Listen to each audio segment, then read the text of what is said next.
Welcome to my channels, guys. It's me again, Rowena Sullivan. Tara, samahan niyo ako. Ipapakita ko sa inyo ang ganda ng garden dito sa Israel. Natutuwa ako kasi pinagpala tayong makakita ng ganitong mga iba't ibang klase ng bulaklak, iba't ibang kulay, iba't ibang tanim. Pag masipag ka, dito ako na-attract talaga. Yung madaming bulaklak. Kagaya nito, di ba? Ang gaganda, para siyang sunflower. Marami akong mga bulaklak na hindi ko kilala. Pero, madali ko silang ma-attract sa mata ko. Kaya natuwang-tuwa ako dito sa garden na to. Punong-puno ng mga bulaklak.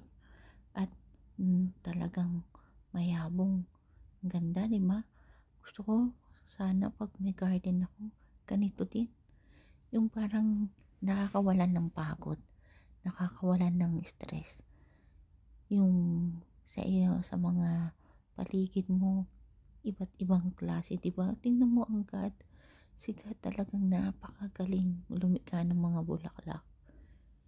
Ang ganda nito, di ba? Ang ganda ng puti, ang ganda ng combination. Saka ito may nakita rin akong kakaiba. Para siyang cauliflower, di ba? Pero bulaklak siya. Hindi ko alam kung anong tawag. Yung mga nakakaalam sa tawag, paki-comment sa baba mga guys. Ang dami, di ba? Ang ganda, hanggang doon na-amaze ako.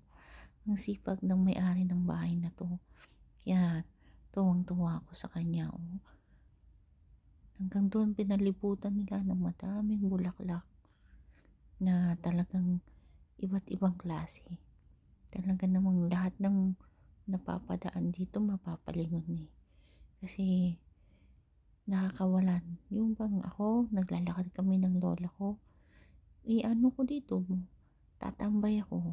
Parang nakakatanggal ng anumang isipin na mas magandang makita mga ganito sa paligid mo, di ba? Para kang diwata sa mga diwata ng mga bulaklak mga guys.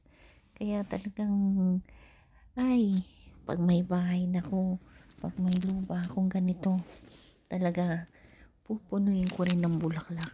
Kasi yan ang passion ko eh. Yan yung gustong gusto ko talaga. Kaya tuwang-tuwa ako, tingnan nyo. Ang gaganda, para lang siyang na-drawing, di ba? Paano nilikha ng Panginoon na ang ganitong mga magagandang bulaklak. Kaya thank you Lord at pinapakitaan mo kami ng mga amazing na likha mo. Kasi sino ba makakapag-isip ng mga ganito na talaga naman puting-puti, di ba? Ang gaganda. Sino bang kagaya ko na mahilig sa mga bulaklak? Shout out dyan mga guys. O, ito rin oh. Kaya pula, pink, yellow, red, orange. Ay, nako. Ito rin. Kaya, sana lahat na lang ng mga kabataan, mga tao na mapag ng tanim para ang mundo natin mas mapayapa, mas matahimik at mas malinis. Ito rin ang isa sa pinakamaganda. Ito ang gandang likha ng Panginoon, ang kanyang mga ipon naghahanap ng mga isda.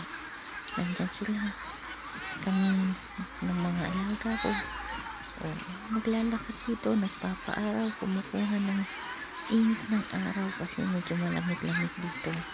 Marami din naglalakad, nag-exercise, family bonding ba. Kaya sa inyong mga guys na walang oras sa pamilya ninyo, hanggat nandyan sila, may oras, may pagkakataon, pakita niyo pagmamahal niyo.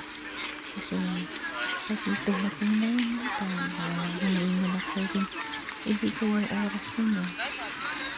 Kagaya ko, yung oras ko ang kalaban ko, yung oras ko hindi ko ibigay sa magulang ko, hindi ko sila nakasama ng matagal. Nasa mga pa ako kasi nagtrabaho ko para tumulong sa kanila. Kaya kanila, matulungan ko yung mga kapatid ko. Kaya yung panahon ko, hindi talaga nila ako nakasama ng matagal. Kaya pag nai-stress ako, namimiss ko si mama, si papa, dito lang ako. Pero pag nakikita ko may magulang, may nanay, minsan talaga hindi mawala yung nanggigilid-gilid yung luha ko.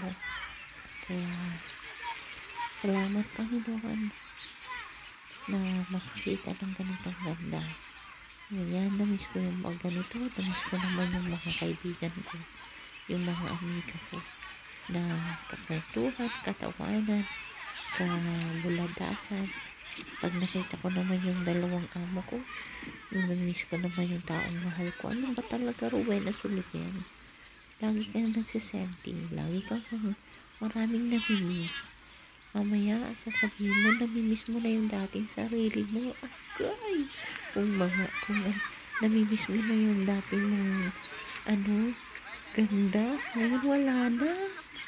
Ko po, pag tumatanda talaga ang buhay. Pero sabi nga nila, kung marunong kang maging masaya, marunong kang makontento, at maging happy lang, positive lang, gawin mo lahat yung nagpapasaya sa'yo, kaya mawawala din yung stress, mawawala din yan. Kaya sabi nga, not too much think para maging banayad lang yung buhay.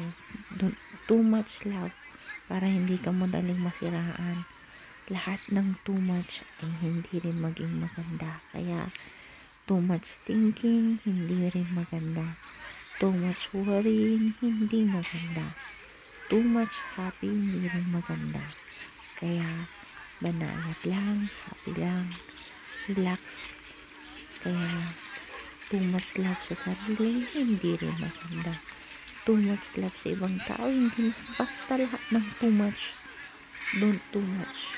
Kaya maging lang, saktong-sakto ang timpla ng buhay. Maging makontento, masaya, at walang inaapakan tao. Trabaho ka lang, darating lang yung araw, matatapos din yan. Ang importante, natapos ang araw, magpasalamat sa Panginoon at may natutunan na tutulong sa'yo sa pagtanda mo. Hanggang sa muli nating pagkikita guys. Like and subscribe. Rowena Sullivan.